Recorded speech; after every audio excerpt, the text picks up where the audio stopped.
মাকুম সমষ্টিৰ পৰা বিজেপিৰ প্ৰাৰ্থিত্ব প্ৰত্যাশী চৰ্চিত এটা নাম মই পুনৰ আপোনাৰ ওচৰলৈকে আহিব বিচাৰিছোঁ।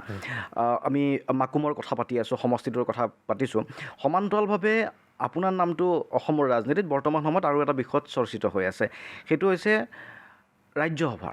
ৰাজ্যসভালৈ আপোনাক প্ৰেৰণ কৰিব পাৰে। ৰাজ্যসভাৰ 3খনকৈ আসন খালী হ'বলৈ গৈ আছে, গতিকে দিছপুৰত সেই কথাটো এটা বিশেষ চৰ্চাৰ বিষয় এতিয়া আজিৰ তাৰিখত। আপুনি অনুভৱ কৰিছে নেকি, বা আপুনিও এই সম্পৰ্কে অৱগত হৈছে নেকি, আপোনাক জনোৱা হৈছে নেকি? নাই, তেনেকুৱা কথা নহয়। আচলতে এই দলে দায়িত্ব নিৰূপণ কৰিব। আমি ইচ্ছা ব্যক্ত কৰিব পাৰোঁ, কাৰ্যকৰ্তা হিচাপে ইচ্ছা ব্যক্ত কৰাটো কাৰো ডাঙৰ কথা নহয়, কৰিব পাৰে। কিন্তু সৰ্বশেষত সিদ্ধান্ত দলেই ল'ব। গতিকে দলে য'ত যেনেকৈ বিবেচনা কৰে তেনেকুৱা ধৰণে দায়িত্ব নিৰূপণ কৰে।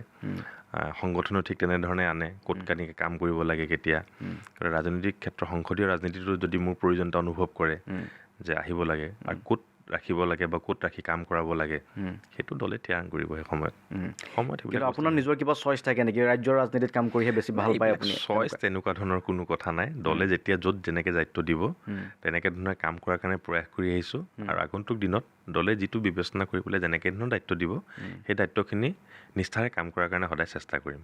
সেইটোৱে আৰু মনত। ৰাজনীতিত নহা হ'লে কিবা বেলেগ পৰিকল্পনা আছিল নেকি আপোনাৰ? মোৰ আচলতে সঁচা কথা ক'বলৈ সৰু কালৰ পৰাই ৰাজনীতি কৰাৰ ইচ্ছা আছিলে। মই এতিয়াও কৈছোঁ যে মানে 5মমান শ্ৰেণীত পঢ়ি থাকোঁতে তেতিয়া আমাক ৰচনা লিখিব দিয়ে, তেতিয়া দিছিলে মোৰ জীৱনৰ লক্ষ্য লিখিব দিয়ে। তেতিয়া মই 5মমান শ্ৰেণী, মোৰ এতিয়াও মনত আছে, তেতিয়া মই লিখিছিলোঁ যে নাই 5ম নহয়, 7ম শ্ৰেণীত পঢ়ি থাকোঁতে তেতিয়া লিখিছিলোঁ যে মই এজন ৰাজনীতিক হোৱাৰ মোৰ এটা ইচ্ছা আছে। তেতিয়াই মই লিখিছিলোঁ। আৰু স্কুলৰ কালৰ পৰাই মানে ক'ব গ'লে সেই নেতৃত্বত মানে দিয়া বা তেনেকুৱা ধৰণৰ এটা দিশেৰে যোৱাৰ কাৰণে প্ৰয়াস আছিলে। ক্লাছ কেপ্টেইন, স্কুলত সেই 9ম শ্ৰেণীত থাকোঁতেই আপোনাৰ ইউনিয়ন ছেক্ৰেটেৰী হয়, ছাত্ৰ কেইটাবৰ সাধাৰণ সম্পাদক হোৱা, হায়াৰ ছেকেণ্ডেৰীত পঢ়োঁতে সাধাৰণ সম্পাদক হোৱা, ডিগ্ৰী পঢ়ি থাকোঁতে এনেকুৱা ধৰণৰ কলেজ ইউনিয়নত সম্পাদকৰ দায়িত্ব লাভ কৰা। গতিকে সেই তেতিয়াৰ পৰাই এটা তেনেকুৱা ধৰণৰ লাইনত আছিলোঁ। গতিকে নিজকে মানসিকভাৱে তেনেকুৱা ধৰণৰ প্ৰস্তুত হিচাপে বুলি বিবেচনা কৰিছিলোঁ। গতিকে ৰাজনীতিটো লক্ষ্য হিচাপে আছিলে মোৰ এইটো। আৰু কোনো ৰাজনৈতিক গুৰু কাৰ আদৰ্শৰে আপুনি অনুপ্ৰাণিত হৈছিল? চাওক, ৰাজনৈতিক গুৰু হিচাপে তেনেকুৱা কোনো কথা নাই। মই যিসকল ৰাজনীতিকক ভাল লাগে, ধৰক এতিয়া প্ৰয়াত অটল বিহাৰী বাজপেয়ী ডাঙৰীয়া, তেখেতৰ যেতিয়া জীৱন বৃত্তান্তৰ কথা শুনো বা পঢ়াৰ সুযোগ পাইছোঁ, সেইবিলাক কথাই মোক যথেষ্ট আকৰ্ষিত কৰে। বৰ্তমান আমাৰ দেশৰ যশস্বী প্ৰধানমন্ত্ৰী নৰেন্দ্ৰ মোদী ডাঙৰীয়াৰ যিখিনি তেখেতৰ জীৱনৰ ইতিহাস যিখিনি দেখিছোঁ, আৰু তেখেতৰ বৰ্তমান প্ৰধানমন্ত্ৰী হিচাপে যেনেধৰণে কাম কৰি আছে, এইখিনি আকৰ্ষিত কৰে। আমাৰ বৰ্তমান মুখ্যমন্ত্ৰী ডাঙৰীয়া আছে, আমাৰ প্ৰাক্তন মুখ্যমন্ত্ৰী সৰ্বানন্দ সোণোৱাল ডাঙৰীয়া, এইবিলাকে আচলতে যিবিলাকৰ সন্মুখত পাইছোঁ, ওচৰৰ পৰা পাইছোঁ, তেওঁলোকৰ যিবিলাক কৰ্মতৎপৰতা বা তেওঁলোকে যিখিনি কৰি আছে, সেইখিনিয়ে বহু ক্ষেত্ৰত অনুপ্ৰাণিত কৰি আহিছে আমাক। বিৰোধী কিমান প্ৰত্যাহ্বান হ'ব বুলি ভাবে এইবাৰ? বিৰোধী চাওক, আজিৰ তাৰিখত বিৰোধী দিশহাৰা হৈছে বুলি ক'লেও ভুল নহয়। তেওঁলোকে অসমৰ কোনটো বিষয়ে তেওঁলোকে আন্তৰিকতা উত্থাপন কৰিছে, মই ভাবোঁ যে তেওঁলোকে এইটো ক্ষেত্ৰত যথেষ্ট পৰিমাণে বিফল হৈছে। কাৰণ দেশ স্বাধীনতাৰ পিছত প্ৰায় 55 বছৰ কাল কংগ্ৰেছে শাসন কৰিলে, কেন্দ্ৰতে হওক বা ৰাজ্যতে হওক। কিন্তু অসমৰ বিভিন্ন জাতি জনগোষ্ঠীৰ মাজত যিধৰণে তেওঁলোকে কাম কৰিব লাগিছিল, যিধৰণে সমন্বয় স্থাপন কৰিব লাগিছিল, উত্তৰ পূৰ্বাঞ্চল বা অসমখনক যিধৰণে আগুৱাই নিব লাগিছিল, সেইটো ক্ষেত্ৰত সাংঘাতিকভাৱে বিফল হৈছিলে কংগ্ৰেছে। আগতে উত্তৰ পূৰ্বাঞ্চল বা অসম আমি দিল্লীৰ পৰা বহু দূৰত যেন নিজকে অনুভৱ কৰিছিলোঁ, এইবিলাক আমি নিজে অনুভৱ কৰিছিলোঁ। কিন্তু আজিৰ তাৰিখত মোদী ডাঙৰীয়া অহাৰ পিছত উত্তৰ পূৰ্বাঞ্চল, বিশেষকৈ অসমক যিধৰণে দিল্লীৰ নিচেই ওচৰ চপাই পেলালে তেনেধৰণে। আৰু এইবিলাক কাম হৈছে উন্নয়নৰ যোগেদি হৈছে। বিভিন্ন জাতি জনগোষ্ঠীৰ মাজত আনকি সৰু সৰু জাতি জনগোষ্ঠীৰ মাজত থকা কথাবিলাকো তেওঁ এড্ৰেছ কৰা আৰম্ভ কৰিছে, যিবিলাকতো কংগ্ৰেছৰ দিনত কেতিয়াও চিন্তাই কৰা নাছিলে।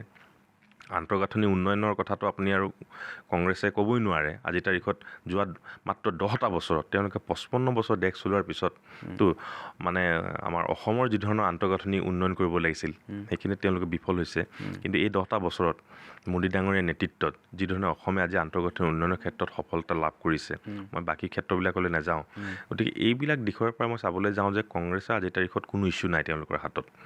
আৰু ভাৰতীয় জনতা পাৰ্টি আপোনালোকে মন কৰিব যে প্ৰতিটো বিষয়ে কিন্তু এড্ৰেছ কৰে।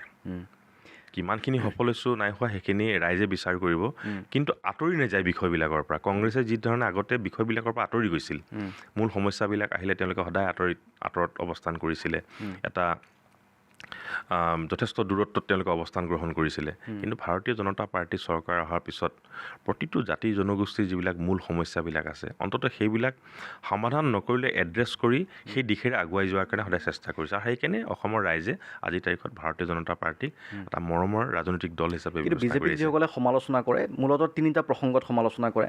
প্ৰথম কথাটো হৈছে যে ভাৰতীয় জনতা পাৰ্টীয়ে সাম্প্ৰদায়িক ৰাজনীতি কৰে, সেই সমালোচনাটো কৰে। দ্বিতীয় প্ৰসংগ, এইখন চৰকাৰৰ সময়ত অনা অসমীয়াৰ প্ৰভুত্ব বাঢ়িছে, তেওঁলোকৰ দপদপনি বাঢ়িছে, সময়ে সময়ে আমাৰ খিলঞ্জীয়াক অত্যাচাৰ চলাইছে। আৰু তৃতীয় অভিযোগটো হ'ল হিতাধিকাৰীৰ ৰাজনীতি কৰে, পাব্লিক যিটো মানি আছে, ৰাইজৰ ধন আছে, সেই ৰাইজৰ ধনৰ সদব্যৱহাৰ নহয়, দীৰ্ঘকালীনভাৱে আমাৰ ক্ষতি হ'ব।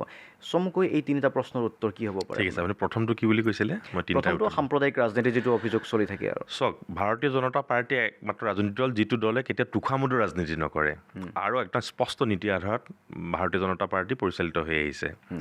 হয়, আমি অবৈধ বাংলাদেশী মিয়াৰ দুৰ্ঘুৰ বিৰোধী। অসমৰ ভূমিত অবৈধ বাংলাদেশী মিয়া কেতিয়াও থাকিব নোৱাৰে আৰু কেতিয়াও ৰাজনৈতিক অধিকাৰ তেওঁলোকে পাব নোৱাৰে। কাৰণ তেওঁলোকে যি ধৰণে আজি অসমৰ আমাৰ বৃহত্তৰ অসমীয়া জাতিৰ সভ্যতা সংস্কৃতিৰ প্ৰতি ভাবুকিস্বৰূপ হৈ পৰিছে, অসমৰ আমাৰ ৰাজনৈতিক অধিকাৰ প্ৰতি তেওঁলোক ভাবুকিস্বৰূপ হৈ পৰিছে। এই কথাখিনি আপোনালোকে জানে। ইতিমধ্যে অসমৰ যদি আজি ৩৫খন জিলাৰ ভিতৰত চাবলৈ যাওঁ, প্ৰায় ১২-১৩খন জিলা আজি তেওঁলোকৰ হাতলৈ গুচি গৈছেগৈ। গতিকে এইবিলাক কথা একমাত্ৰ স্পষ্টভাৱে বিৰোধিতা কৰা দলটো হৈছে ভাৰতীয় জনতা পাৰ্টী দল। আৰু এইবিলাক কথা হৈছে অসমৰ মানুহৰ মনৰ কথা। এই মনৰ কথাবিলাক আমি প্ৰতিনিধিত্ব কৰোঁ। গতিকে এই ক্ষেত্ৰত যদি আমাক কোনোবাই সাম্প্ৰদায়িক বুলি কৈছে, তেতিয়া আমাৰ তাত ক'বলগীয়া নাই। কিন্তু স্পষ্ট আমি এইটো ক্ষেত্ৰত কংগ্ৰেছৰ নিচিনা আমি দুমুখীয়া নীতি কেতিয়াও গ্ৰহণ নকৰোঁ। গতিকে আমাৰ এইটো ক্ষেত্ৰত এটা স্পষ্ট। গতিকে আপোনাৰ মই যিটো আপুনি কৈছে সাম্প্ৰদায়িক দল, এইটো কেতিয়াও শুদ্ধ কথা নহয়। দ্বিতীয় কথাটো যিটো আহে যে এইখন চৰকাৰৰ সময়ত অনা অসমীয়াৰ দপদপনি চলিছে, বহিৰাগত দপদপনি চলিছে। উদাহৰণ হিচাপে তিনিচুকীয়া ক'ব বিচাৰে, উদাহৰণ হিচাপে কাৰ্বি আংলং ক'ব বিচাৰে।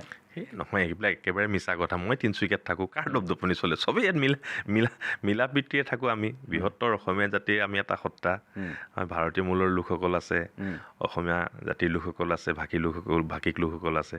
গতিকে এইবিলাক মিছা কথা। কংগ্ৰেছে আচলতে এইবিলাক আগতে সদায় তেওঁলোকে সদায় এনেকুৱা ধৰণৰ ষড়যন্ত্ৰ কৰিছিলে, যাতে কোনো এটা জাতি জনগোষ্ঠী ইটোৰ লগত সিটো মিল থাকিব নোৱাৰে।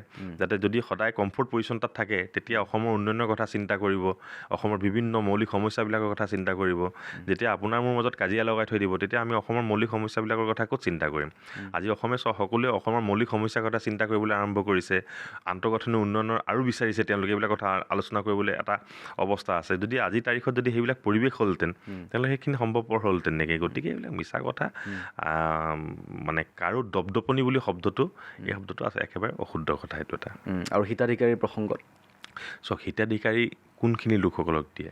ভাৰতবৰ্ষ এখন কল্যাণকামী ৰাষ্ট্ৰ হয়, এইটো আমি সকলোৱে জানো। এতিয়া কল্যাণকামী ৰাষ্ট্ৰত দুখীয়া মানুহসকলৰ প্ৰতি দায়বদ্ধতা চৰকাৰ এখনৰ আছেনে নাই?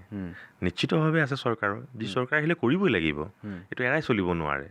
গতিকে আপুনি হিতাধিকাৰী বুলি কৈছে যে দুখীয়া মানুহসকলক, দুখীয়া মানুহবিলাকক আজি কেন্দ্ৰীয় চৰকাৰ হওক বা ৰাজ্য চৰকাৰে হওক, আঁচনিৰ আধাৰত আজি দুৰ্নীতি নোহোৱাকৈ যেতিয়া সহায় কৰিছে, এইটো কেনেকৈ ধৰণৰ মানে আপুনি বেয়া পোৱা কথা হ'ব পাৰে? আগতে কংগ্ৰেছৰ দিনত আঁচনি গ্ৰহণ কৰিছিলে, কিন্তু আঁচনিৰ নামত তেওঁলোকে আবণ্টিত হোৱা ধনবিলাক কংগ্ৰেছৰ এচাম দালাল, নেতা, মন্ত্ৰী, MLA এওঁলোকে মিলি পেলাই গোটেই টকা হৰাট কৰিছিলে। কিন্তু আজিৰ তাৰিখত চাওক, মোদী ডাঙৰে যিটো ব্যৱস্থা কৰি দিলে, যিটো ব্যৱস্থা তেওঁ পৰিৱৰ্তনৰ কথা কৈছিলে, ব্যৱস্থা আজি যিধৰণে কৰিলে, এজন দুখীয়া মানুহে পোনপটীয়াভাৱে তেওঁৰ কাৰণে যিবিলাক আঁচনি গ্ৰহণ কৰিছে, যিখিনি সুবিধা আছে, এটকাও কাকো নিদিয়াকৈ, কাকো একো নোকোৱাকৈ তেখেতে পোনপটীয়াভাৱে লাভ কৰিব পাৰিছে। গতিকে এইটো কেনেকৈ বেয়া কথা হ'ব পাৰে? গতিকে চাওক, দুখীয়া মানুহৰ কাৰণে কাম কৰাৰ কাৰণে এখন চৰকাৰ মানুহে নিৰ্বাচিত কৰে। গতিকে দুখীয়া মানুহক কাম কৰিবৰ কাৰণে বা দুখীয়া মানুহৰ কাৰণে কাম কৰিবৰ কাৰণে এটা ব্যৱস্থা লাগিব, আৰু সেই ব্যৱস্থাৰ যোগেদিয়ে চৰকাৰে কাম কৰি আছে। অসম মন্ত্ৰীসভাৰ কথা যদি কয় আপুনি, গতিকে প্ৰথম 3গৰাকী দক্ষ মন্ত্ৰী কিবা চকুত আছে নেকি আপোনাৰ? ক'ব বিচাৰে নেকি? আমাৰ আটাইকেইজনে দক্ষ মন্ত্ৰী আৰু ডক্টৰ হিমন্ত বিশ্ব শৰ্মা ডাঙৰীয়াৰ লগত দক্ষতা নাথাকিলে কোনো থাকিব নোৱাৰে, কাম কৰিব নোৱাৰে। গতিকে তেখেতে নিজেই যিমান কষ্ট কৰে, গতিকে প্ৰতিজন মন্ত্ৰীয়ে তাত কষ্ট কৰিব লাগিব। আৰু এটা টীম আছাম যিহেতু, গতিকে ইয়াত সকলোৱে কষ্ট কৰিছে, সকলোৱে কাম কৰা ষ্টাইলটো বেলেগ, সকলোৱে তেনেকুৱা ধৰণৰ নিজস্ব স্থিতিৰ পৰা তেনেকুৱা ধৰণৰ বেষ্ট লেভেলত ছাৰ্ভিচ দিয়াৰ কাৰণে চেষ্টা কৰি আহিছে। মন্ত্ৰী বুলিয়ে নহয়, বিধায়ক, সাংসদ, দলৰ কাৰ্যকৰ্তা, সকলো স্তৰৰ জনপ্ৰতিনিধি সকলোৱে চেষ্টা কৰি আহিছে। কিন্তু তাৰ মাজতো আৰু এটা প্ৰসংগ আহে, প্ৰশ্ন আহে যে মুখ্যমন্ত্ৰীগৰাকীয়ে নিজেই কৈছে, এইবাৰ দলৰ সভাপতিয়েও কৈ আছে যে বহু বিধায়কেও এইবাৰ টিকট নাপাব পাৰে। আপুনিও এগৰাকী দলৰ জ্যেষ্ঠ কাৰ্যকৰ্তা, এইটো কি সূত্ৰত মানে চলিছে নিৰ্বাচনটো? দলৰ টিকট দিয়া ছিষ্টেম এটা আছে, গতিকে সেই ছিষ্টেম মতে দলত টিকট দিব আৰু স্বাভাৱিকভাৱে কিছু পৰিৱৰ্তন আনে। গতিকে মুখ্যমন্ত্ৰী ডাঙৰীয়া পৰ্যায়ৰ পৰা আৰু সভাপতি ডাঙৰীয়া পৰ্যায়ৰ পৰা যেতিয়া এই কথাখিনি কৈছে, নিশ্চিতভাৱে কিবা আলোচনা হৈছে। আৰু ভাৰতীয় জনতা পাৰ্টীৰ এইটো এটা পৰম্পৰাই, এটা তেনেকুৱা ধৰণৰ, কাৰণ এটা নতুন চামক আনিবলৈ সদায় চেষ্টা কৰি থাকে। কাৰণ কংগ্ৰেছৰ নিচিনা সেই তাহানি দিনৰ নিচিনা মানে তেওঁলোকৰ লিগেচি এটা থাকিলেহে তেওঁলোকে মানে ৰাজনীতিত থাকিব। তেওঁৰ দেউতাক আহিলে, ভায়েক আহিলে, পুতেক আহিলে বা কোনোবা অঙৰী বঙৰী আহিলে, সেই ব্যৱস্থাটো ভাৰতীয় জনতা পাৰ্টীত নাই। এতিয়া নীতিন নবীন ডাঙৰীয়া আমাৰ কাৰ্যকৰী সভাপতি হ'ল। কোনোবাই ভাবিব পাৰিছিলেনে আমি ভাৰতীয় জনতা পাৰ্টীত দায়িত্বত থকা এজন কাৰ্যকৰ্তা, আমি কেতিয়া ভাবিব পৰা নাছিলোঁ যে নীতিন নবীন ডাঙৰীয়া আহি পেলাই কাৰ্যকৰী সভাপতি হ'ব। মই যেতিয়া ভাৰতীয় জনতা পাৰ্টীৰ যুৱ মৰ্চাত আছিলোঁ, তেখেতে ৰাষ্ট্ৰীয় সমিতিৰ যুৱ মৰ্চাৰ সাধাৰণ সম্পাদক আছিলে আৰু অসমৰ প্ৰভাৰী দায়িত্বত আছিলে। তেতিয়া পাইছিলোঁ তেখেতে, বয়সত ক'ব গ'লে আমাতকৈ সৰুৱে। গতিকে তেখেতক আজিৰ তাৰিখত ৰাষ্ট্ৰীয় সমিতিৰ কাৰ্যকৰী সভাপতি পাতিছিলে। গতিকে ভাৰতীয় জনতা পাৰ্টী এনেকুৱা এটা দল যিটো দলত নতুনত্বক সদায় অগ্ৰাধিকাৰ দি আহিছে, নতুনক সদায় অগ্ৰাধিকাৰ দিছে। চাহ জনগোষ্ঠীৰ প্ৰতিনিধিৰ কথাটো আছে। ৰামেশ্বৰ তেলীক যেতিয়া টিকট দিয়া নহ'ল, সেই সময়তো চৰ্চা হৈছিলে যে চাহ জনজাতিৰ প্ৰতিনিধিক আচলতে প্ৰক্ষেপ কৰা হোৱা নাই। এইবাৰ বিধানসভা নিৰ্বাচনত কেনেবাকৈ সেই কনচিডাৰেশ্যনটো আনি আপোনাৰ সমষ্টিটো এডজাষ্ট কৰিব পাৰে নেকি? তেনেকুৱা কিবা আশংকা কৰিছে নেকি? চাওক, ৰামেশ্বৰ তেলী ডাঙৰীয়া যিটো কথা কৈছে, বা সেইটো চাহ জনগোষ্ঠী বুলি কথা নহয়। ভাৰতীয় জনতা পাৰ্টীয়ে এটা সামগ্ৰিক বিশ্লেষণৰ ওপৰত গোটেই কামখিনি কৰে। গতিকে আজিৰ তাৰিখত চাহ জনগোষ্ঠীৰ যথেষ্ট সংখ্যক প্ৰতিনিধি আমাৰ মাজত আছে আৰু চাহ জনগোষ্ঠীৰ লোকৰ মৰমৰ আশীৰ্বাদৰ কাৰণেই ভাৰতীয় জনতা পাৰ্টী আজি শক্তিশালীভাৱে জীয়াই আছে। গতিকে সেইখিনি আমি ভাবোঁ। গতিকে টিকটটোৰ কথা দলে বিবেচনা কৰিব, আমাৰ হাতত কৰ্মটোহে আছে। টিকট নাপালে আপুনি কি কৰিব? দলৰ কাৰণে কাম কৰিম। দলৰ কাৰণে কাম কৰিব। ভাৰতীয় জনতা আমাৰ নিচিনা বহুতে টিকট বিচাৰে, অকল মাকুমতে নহয়, প্ৰায়বিলাক সমষ্টিতে তেনেকুৱা ধৰণৰ কেইবাগৰাকীও তেনেকুৱা টিকেটৰ প্ৰাৰ্থিত্ব প্ৰত্যাশী আছে। তেওঁলোকে থকাৰ পিছত এজনেই টিকেট পাব, সেইটো কথা আমিয়ে জানো, যিকোনো এজনেই পাব। নোপোৱাসকলেতো আমাৰ দলেই কৰি থাকে। গতিকে আমাৰ সভাপতি ডাঙৰীয়াই এটা কথা স্পষ্টকৈ কৈছে আৰু কৈ থাকে তেখেতে যে প্ৰাৰ্থিত্ব প্ৰত্যাশী অনেক, কিন্তু প্ৰত্যাশা এক। কিন্তু আপুনি নিজৰ সমষ্টিটোত সাংগঠনিক ভেটিটো আপুনি নিজে গঢ়িছে, কি ধৰণে কাম কৰিছিল? ভাৰতীয় জনতা পাৰ্টীয়ে গঢ়িছে, মই গঢ়িছোঁ বুলি নকওঁ, ভাৰতীয় জনতা পাৰ্টীয়ে গঢ়িছে। আৰু মোৰ পৰিচয় ভাৰতীয় জনতা পাৰ্টীৰ কাৰণেহে। ৰাজনৈতিকভাৱে মোৰ পৰিচয় মোৰ পিতৃ মাতৃৰ যোগেদি নহয়। পিতৃ মাতৃ মোৰ কাৰণে স্বনামধন্য, তেওঁলোকৰ নাম মোৰ লগত জড়িত হৈ থাকে। কিন্তু মোৰ যদি আজিৰ তাৰিখত সামাজিক পৰিচয়, ৰাজনৈতিক পৰিচয়, য'ত মই থিয় দি আছোঁ, গতিকে সেই পৰিচয় কিন্তু ভাৰতীয় জনতা পাৰ্টী আজিৰ তাৰিখত। গতিকে ভাৰতীয় জনতা পাৰ্টীয়ে তাত ভেটি গঢ়িছে। ভাৰতীয় জনতা পাৰ্টী বুথ পৰ্যায়ত কৰি থকা আমাৰ পৰম শ্ৰদ্ধাৰ কাৰ্যকৰ্তা বন্ধু বান্ধৱীসকলে কাম কৰিছে। সেই ভেটিটোত থাকি আমি সকলোৱে কাম কৰিছোঁ। দায়িত্ব কোনোবা এজনে পাব। বিধায়ক, সাংসদ, এইবিলাক দলৰ এটা দায়িত্বৰ এটা পাৰ্ট হয়। যেনেকৈ আজি মই উপসভাপতি হৈছোঁ, কোনোবাই বিধায়ক হ'ব, কোনোবাই সাংসদ হ'ব, দলৰ এটা পাৰ্ট। আৰু সেইকাৰণে সকলোকে আমাৰ কাৰ্যকৰ্তা বুলি কোৱা হয়। আনকি মুখ্যমন্ত্ৰী ডাঙৰীয়া, প্ৰধানমন্ত্ৰী ডাঙৰীয়াক সকলোকে আমাৰ দলত কাৰ্যকৰ্তা হিচাপে বিবেচনা কৰে। আপুনি পোনপটীয়া সংযোগত থাকে, মণ্ডল সভাপতিৰ পৰা আৰম্ভ কৰি গোটেই তৃণমূল নিজৰ পৰ্যায়ত থাকিব লাগিব, এইটো আৰু থাকিব লাগিব। শেষত আপুনি যদি আপোনাৰ সমষ্টিবাসীক কিবা ক'ব বিচাৰে, আমাৰ এটা অনুষ্ঠানৰ শেষৰ সেই অংশটোত আমি আহ্বান জনাব দিওঁ, আপুনি ক'ব পাৰে। মই এটাই আহ্বান জনাওঁ যে ভাৰতীয় জনতা পাৰ্টীৰ এই মিত্ৰজোঁট চৰকাৰে বিশেষভাৱে যোৱা 10টা বছৰ অসমত যি ধৰণৰ উন্নয়নৰ বন্যা বোৱাবলৈ সক্ষম হৈছে, প্ৰধানমন্ত্ৰী নৰেন্দ্ৰ মোদী ডাঙৰীয়াৰ আশীৰ্বাদত, মাৰ্গদৰ্শনত, সহযোগিতাত অসমে আজি এটা নতুন দিগন্তৰ মানে সূচনা কৰিছে আৰু আমি উন্নয়নৰ এটা নতুন দিশলৈ আগবাঢ়িবৰ কাৰণে সক্ষম হৈছোঁ। আজি আমি ভাৰতবৰ্ষৰ উন্নত ৰাজ্যৰ ভিতৰত কম্পিটিশ্যনৰ কাৰণে চিন্তা কৰিব পৰা হৈছোঁ। যে তাৰ মাজত আমি গৈ থিয় হ'ব লাগিব। গুজৰাট, ৰাজস্থান, মধ্যপ্ৰদেশ, মহাৰাষ্ট্ৰ এইবিলাক নিচিনা দেশৰ মাজত ৰাজ্যৰ মাজত আমি থিয় হ'ব লাগিব, সেই দিশেৰে আমি কাম কৰিব লাগিব। এই চিন্তা অন্ততঃ আনিবৰ কাৰণে সক্ষম হ'ল ভাৰতীয় জনতা পাৰ্টী চৰকাৰ অহাৰ এই কম সময়ছোৱা 10 বছৰ কাৰ্যকালৰ কাৰণে সম্ভৱপৰ হৈছে। গতিকে মোৰ অনুৰোধ যে আগন্তুক দিনত মাকুম বিধানসভা সমষ্টিৰ লগতে সামগ্ৰিকভাৱে অসমৰ সমূহ ৰাইজে অসমৰ স্বাৰ্থত, আমাৰ সকলোৰে স্বাৰ্থত, উঠি অহা নতুন প্ৰজন্মৰ স্বাৰ্থত ভাৰতীয় জনতা পাৰ্টীক আপোনালোকে আশীৰ্বাদ কৰক, আপোনালোকৰ সমৰ্থন ব্যক্ত কৰক। ধন্যবাদ জ্ঞাপন কৰিছোঁ আপোনাক আমাৰ এই বিশেষ অনুষ্ঠানত আজি অংশ লোৱাৰ বাবে। এয়া আছিলে পুলক গোহাঁই ডাঙৰীয়া।